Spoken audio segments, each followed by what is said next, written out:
Local 304. Welcome back from Labor Day weekend. I hope you got to celebrate. I know we have to continue to do what's right for our customers and making sure we're keeping the lights on and the gas flowing, and so I don't power being generated. So obviously I don't know how many people actually got to enjoy it. We did. Working Kansas Alliance had a potluck dinner last night over at Lake Shawnee, and very well attended by the various local unions throughout the local area. You know, one of the things I don't think we take enough time in doing is celebrating the fact of what labor has done. We've been so bogged down into what's labor doing, and right now is not a great time for adjudicating issues in labor.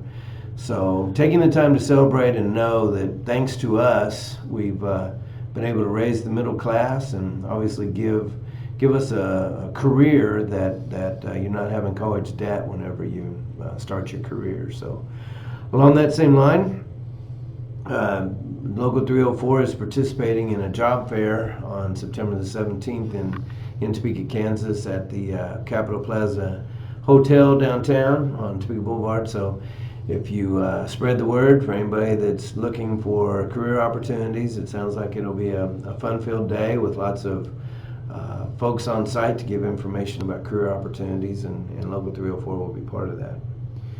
Last week we attended, Chris Ubel attended the Membership Development Conference in Chicago. Lots of good information. I didn't realize how bad things are economically. I think that's probably a sign of us, you know, and how we negotiate our agreements and live in the moment of our current agreements. But the 42% of Americans make $14 an hour or less. That number blew me away.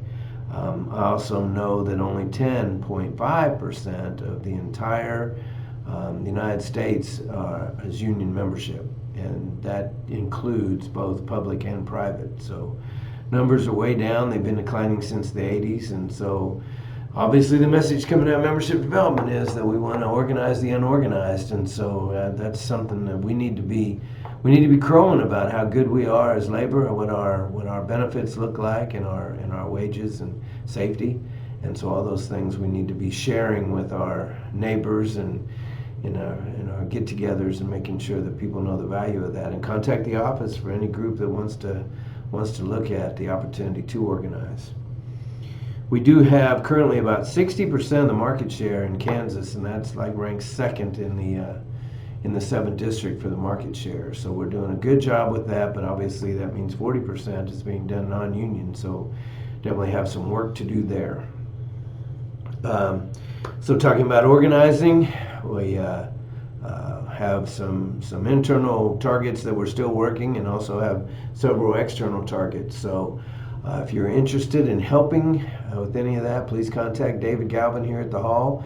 Always looking for bodies. We've got a really cool tool out of the International called Action Builder, and through that tool then we can actually put in names and addresses. The IO sends it back to us, so it can be in as easy a format as on your phone. Even gives you opportunity to input how they responded to your knock at the door, and it's GPS enabled too, so it helps you find the next address. So some pretty cool tools that'll really help with making it efficient whenever we do house calling. So David's doing a great job out there, and we'll assist him however we can to keep up that good work. The Wolf Creek merger is complete now, so Local 304 has a new business representative by the name of Jason Anacone. So we'll get him around as we appropriately can. He'll work for us out of the Wolf Creek office one day a week, and then as needed otherwise. So looking forward to building that relation even better than it has been. So welcome aboard Wolf Creek, and I will be getting a letter out to all the new Wolf Creek members, kind of explaining what philosophies we have at Local 304, and looking forward to maybe having a picnic or something next spring, or late fall or early spring, as soon as we can put it together, to kind of show what kind of a family we are and welcome them into Local 304.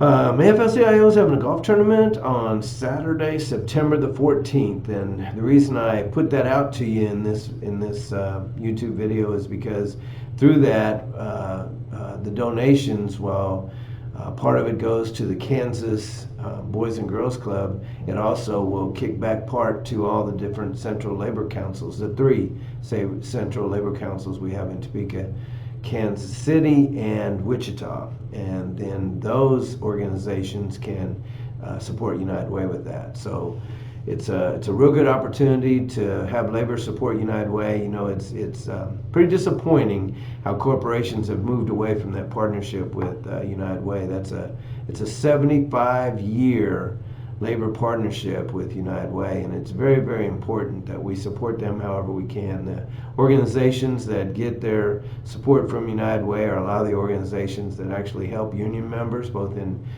hard times with family issues, especially in strike issues, labor strife. So they are the hand up, not a handout, and that's important that we help do whatever we can to share that. So I encourage all you golfers out there that want to be a part of it, contact the hall, ask for me or Brad Gator, and we can help you get signed up for that tournament. And looks like a great time. The weather should be much better than it was last year. This is our second annual, so looking forward to that. The tournament will be held here in Topeka. Give you a quick Westar update.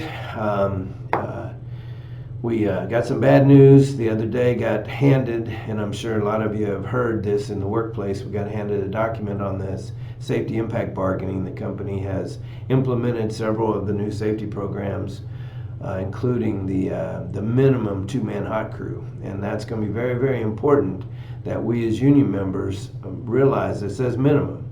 So please, contractually, we have a three-man hot crew, and so we really ought to be following our contract and following that three-man hot crew rule. And until that gets negotiated away, it's there in the contract and needs to be recognized. So we're exploring what ramifications we have on their notice to us, and I'd really like some feedback from you guys out in the field. The three pieces of it were the steel toe boots. So what the company is offering is that the new safety rule will require the use of a covering, whether it be a composite or steel toe. And so in order for it not to be any cost to the member, why they'll be able to use those clackers in order to cover up that toe.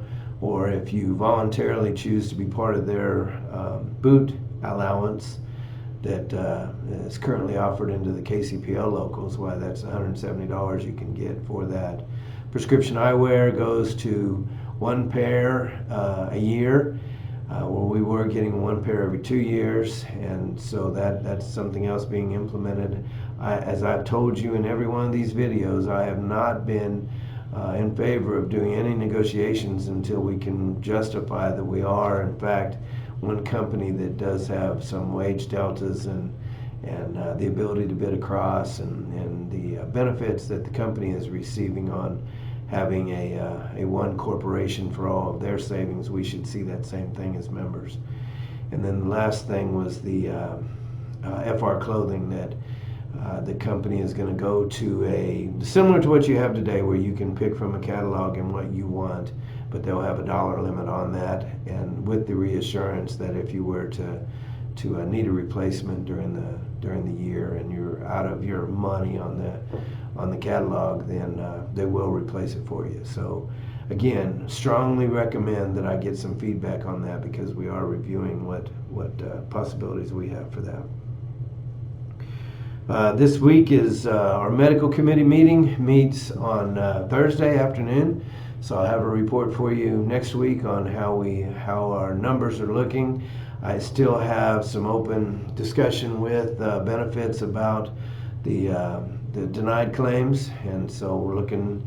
We know we've dealt with a lot of this MRI stuff and behavioral health and CPAP, and seems like some of those things are starting to clear up a little bit. Still continue to fight those issues as they come about, and make sure you're contacting the company and letting me know through our Cigna issues at IBEW304.org. what's happening there. The 401k, frequently asked questions, was out to the committee members, and so really pushing to try to get you the information on the new plan so that you can see. Please beware, if that is to happen, what you see on the internet is not the plan that we have. We will have a special plan, since we are $1 billion worth of investment dollars between all the legacy companies, Wolf Creek, Westar, KCPL. So more to come on that, but please be very interactive. Along that same line, Brad Stevens is still available for any financial advice. Definitely want to make sure that when the opportunity arrives for you to be able to move your money, that you're moving it into the same types of plans that you have currently. So whatever annuities you're currently in, there's an opportunity for you to roll your money into something similar to that. So stay in touch with us if you need any information from him and helping make those decisions, or please use a financial advisor. We will have the United Way Labor Kickoff here at the Union Hall on October the 3rd. I think it's 5 to 9 is the time slot there, so still developing all the plans, what that's going to look like, but keep us in mind. That's the one opportunity that we as labor come together. Individual companies will have their their United Way campaigns, but this is the only one that labor has officially, so keep that in mind. October 3rd here at the Topeka Union Hall.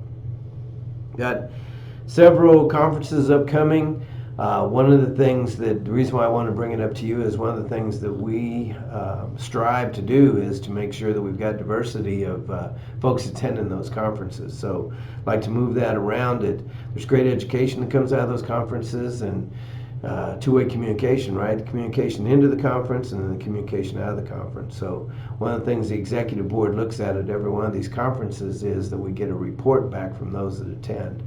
But seriously, I have trouble getting folks to attend some of these conferences. So as you hear about those coming up, as they're reported in the e-board and local minutes, why please contact the hall or your representative if that's something that you're interested in doing. So stay in touch with us, and as always, that's the way to make this local union stronger. Is you are the union, you are the members that drive the direction of this local union. It's your local union. So stay in touch. Y'all have a good day, and we'll talk soon.